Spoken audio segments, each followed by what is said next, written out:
Հայոց Հայրապետի ձեռքին Հռիփսիմե կույսի մասունքակիր աճն է։ Գրիգոր Լուսավորչի կամարի մոտ ամենայն հայոց հայրապետը սրբազան մասունքով օրհնում է հոգևոր դասին եւ բարեպաշտ ժողովրդին, ապա այն փոխանցում լուսարարապետ Տեր Անանիա եպիսկոպոս Ծատուրյանին։ Մեկնարկել է Արարատյան շաբաթը։ Ուխտավորները Մայր տաճարից ուղևորվում են դեպի Սուրբ Հռիփսիմե վանք։ Այստեղ են նաեւ հայորդյաց տների սաները։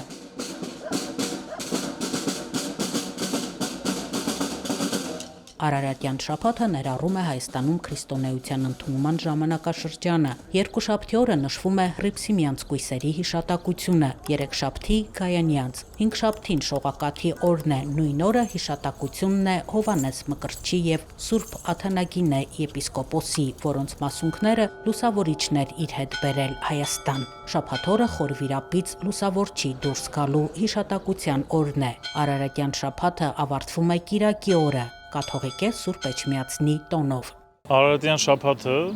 ես չեմ սխալվի, եթե ասեմ, որ հայ քրիստոնեության համար ամենակարևոր շաբաթն է։ Շեշտում եմ հայ քրիստոնեության համար, որովհետև այս շաբաթը մեզ պատմում է հայոց մեծ դարձի մասին։ Պատմում է, թե ինչպես Հռիփսիմեն, Գայանեն եւ իրենց հետ իրենց քույրերը, բոլոր այն կույսերը, որոնք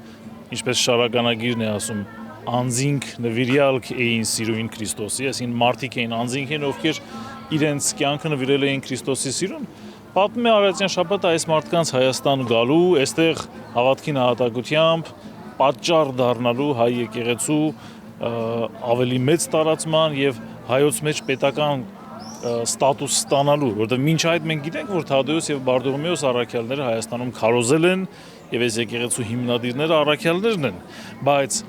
երրորդ դարում, երրորդ դարի ավարտին վերջավորությանը Սուրբ Հռիփսիմյանք եւ Սուրբ Գայանյանք էին, որ եկան եւ ինչպես եկեղեցու հայրերն են ասում,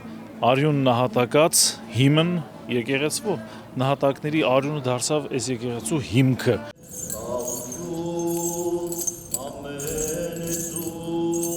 Սուրբ Հռիփսիմե վանքում մատուցվեց Սուրբ եւ անմահ պատարագ։ Պատարագիչն էր Մայրաթոր Սուրբ Էջմիածնի փոխլուսարարապետ Տեր Դավիթ Աբեղա Օհանյանը։ Մարդիկ հավատով ակնածանքով մասնակցեցին սրբազան արարողությանը։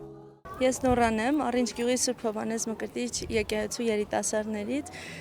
Ինձ համար Սուրբ Հռիփսիմե եկեղեցի գալը ամեն տարի ուխտի նման է դարձել, քանի որ երբ մկրտվել եմ, ինձ կնքահայրս անվանել է Հռիփսիմյանց կույսերից մեկի Սուրբ Նունեի անունով եւ մկրտությունից հետո ամեն տարի աշխատում եմ Սուրբ Հռիփսիմյանց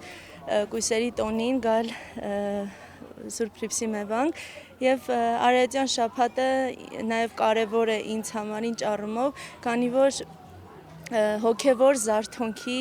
շրջան է լինում յուրաքանչյուր քրիստոնյայիս համար։ Հռիփսիմեն 37 քրիստոնյա կույսերից էր, ով Գայանե Մայրապետի հետ փախչելով Դիոկլետիանոս կայսեր հետապնդումներից հասել էր Ալեքսանդրիա։ Ավանդույթի համաձայն տեսիլքով նրանց երևում է Սուրբ Աստվածածինը եւ պատվիրում մեկնել Արարատյան երկիր Հայաստան։ Հայոց տրթատարքան եւս գերվում է Հռիփսիմեի գեղեցկությամբ եւ Դիոկլետիանոսի նման ցանկանում տիրանալ կույսին։ Հռիփսիմեին բերում են պալատները, հետ նաեւ Գայանեին, որպեսզի իր սանին հորդորի չհակառակվել կայսերը։ Քրիստոնյա կույսերի անսասան հավատն ու հավատարմությունը Քրիստոսին այնպիսի կատաղության են հասցնում տրթատին, որ հրամայում է բոլորին կոտորել։ Վանք բերվում է նաեւ Սուրբ Հռիփսիմեի մասունքարան աչը Մայրաթորից, բայց մենք քաջ գիտենք, որ այստեղ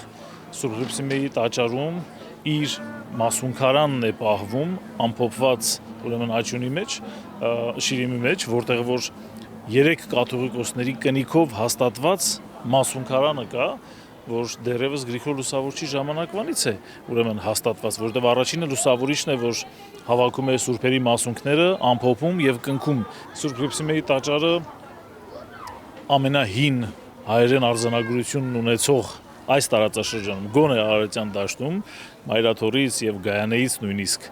ավելի վաղ շրջանի հայերեն արձանագրություն ունեցող տաճարն է եւ այդ արձանագրությունը ավագ խորանի վերևի հատվածում է, որտեղ որ Կոմիտաս կաթողիկոսը ներկայացվում է որպես շինող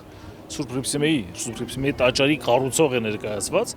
Իր քարոզում Տեր Հայկազուն arczepiskopos Նաջարյանը անդրադարձավ քրիստոնեության վաղ շրջանի պատմական իրադարձություններին, կույսերի դերակատարությանը։ Սուրբ կույսերը մերժեցին կռապաշտությունը եւ չուրացան իրենց հավատքը։ Պրիփսիմեին անգամ թագուհու պաշտոն առաջարկվեց, սակայն նա ընտրեց Քրիստոսի սերը։ Պրիփսիմյանց կույսերի մարտիրոսությունը հետագա դարերում քրիստոնյաների համար դարձավ առ Աստված նվիրումի եւ անձնազոհության օրինակ, ասաց հայկազուն Սրբազանը։